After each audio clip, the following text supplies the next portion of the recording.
Back on Sports 225 with Ryan Theriot, the Major League Baseball player who holds the distinction of being the only person to win World Series rings the last 2 years. But now you're a man without a team. It's such as the nature of the beast. Is there any chance you go back to San Francisco? Probably not. Okay. For more reasons than just not having an offer. There's been a few offers. It was really tough, on the family being that far away from home. You have 3 young children, and you have a beautiful family, by the way. You married up. Married up. Your kids are gorgeous. Married up, definitely did. And she's my rock, and the lifestyle that we live, as professional athletes, baseball probably more than football and basketball, just because of the length of the season, is very difficult on families. And when kids get to school age, you start to think about the importance of just that, relationship with your wife and your children, and being there for those special moments, and also, having the relationship with them knowing, who you are as a person, not just daddy the baseball player, and so, it's getting to that point for me where you start to sit back and go, okay, when I started this whole thing, this is what I wanted. And then as you get into it a little bit, you start to realize, your priorities tend to change just a touch, because, when it's all said and done, none of this stuff matters.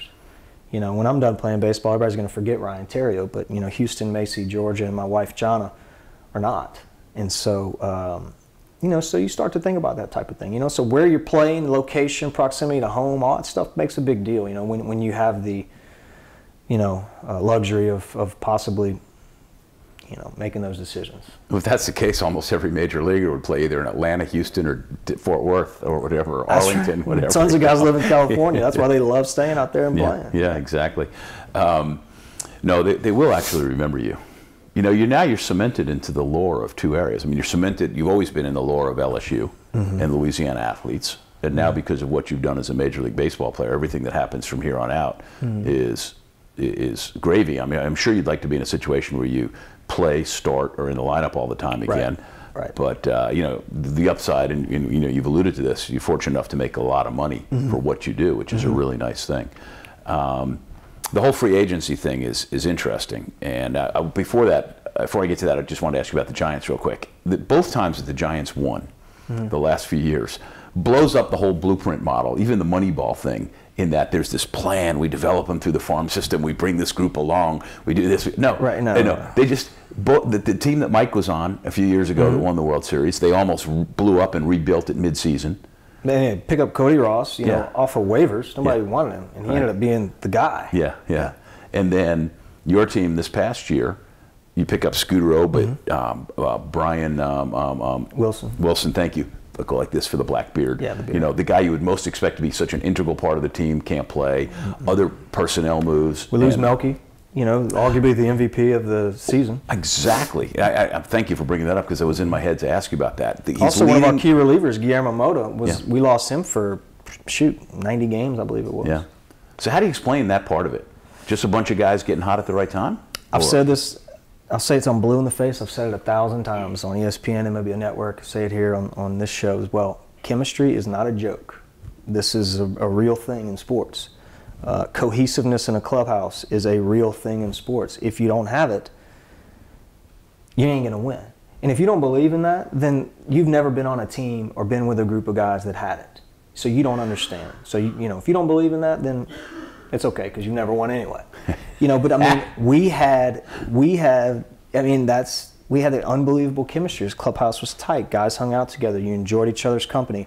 You genuinely pulled for the guys when they were up to bat. You wanted them to get a hit, not only just so you could win the game, but you wanted them to get a hit because you enjoyed their company and just wanted them to do well, And so that was the difference. That was the difference. The last 2 World Series I've won, that's what it was in 2000 with LSU.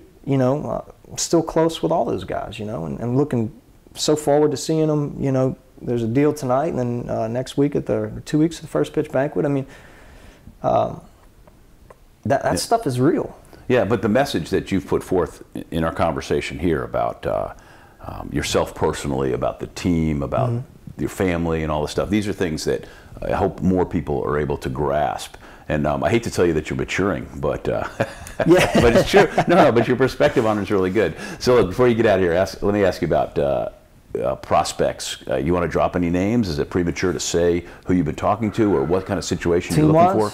No, I've been talking to a few teams, you know, for pretty much the whole winter. You know, I'm not one of those guys that's ever going to, and this is probably going to sound stupid, you know, to 99.9% of the people out there, but I'm not one of those guys that's going to go and just sit on the bench and collect a check.